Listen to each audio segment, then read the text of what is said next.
ایک گزرتے سال کے ساتھ تباہ و برباد ہوتے چلے جاتے ہیں۔ عزیز دوستو، اپنے اخلاق کو مضبوط کریں، ایک دوسرے کی خبر لیتے رہیں، یہ ایمانی تقاضا ہے۔ یہ کیا ہے؟ ایمانی تقاضا ہے۔ اور بے تعالیٰ میں نے شروع میں ہی کہا کہ پروفیسر صاحب میں یہ چیز تھی کہ وہ خبر گیری کیا کرتے تھے، پوچھا کرتے تھے کون کیسا ہے، کہاں ہے۔ عزیز دوستو، یہ ان کا ایمانی تقاضا تھا۔ کوئی نظر نہیں آتا تو اس کو بلا لیا کرتے، بہت دن ہو گئے دیکھا نہیں، آ جاؤ، ہے کہ نہیں؟ یہ ایمانی تقاضا ہے۔ کیا انہیں کسی سے کچھ ملتا تھا؟ اے میرے پیارو، یہ دنیا ہمیں ایک دن چھوڑ کر کے چلا جانا، ہمیں ہمیشہ اس دنیا میں نہیں رہنا۔ کل ہمیں بھی اس دنیا کو چھوڑ کر جانا ہے۔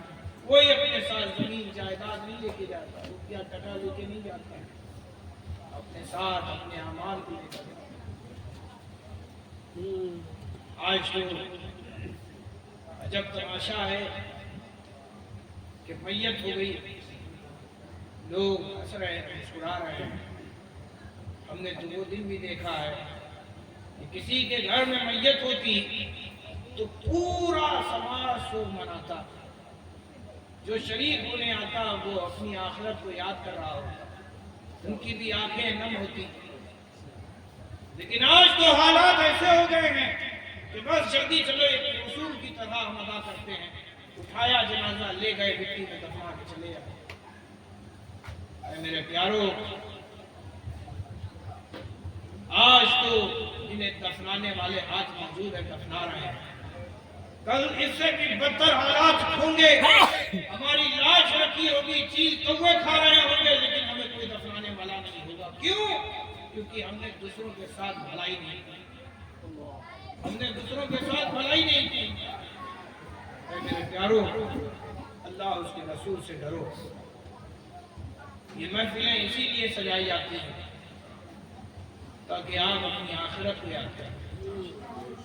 یہ 40ویں محفل، اس کا آغاز ہی اسی لیے ہوا تاکہ لوگ جمع ہوں اور آخرت کو یاد کریں۔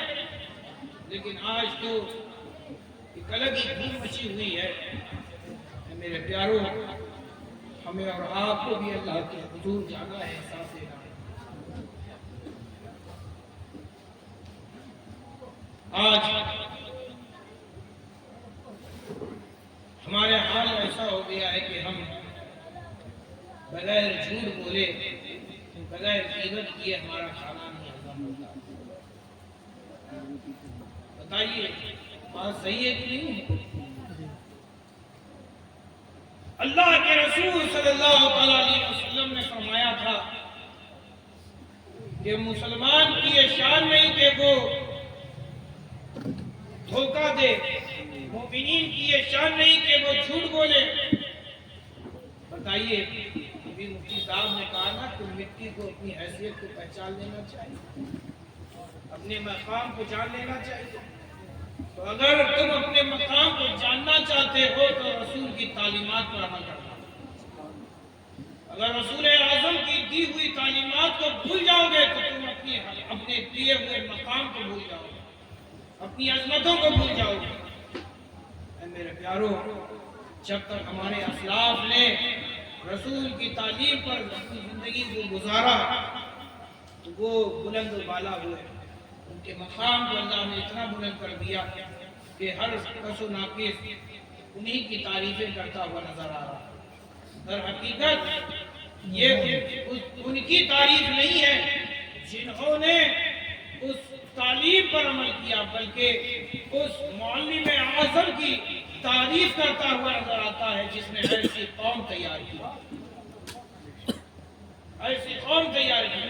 آج ہم صحابہ کی تعریف اسی لیے کرتے ہیں کیونکہ رسول اعظم نے ان کی تربیت ہے۔ اے میرے پیارو،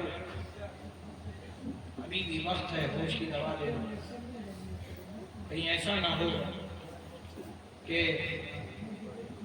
ہم اپنی انسانیت بھول جائیں،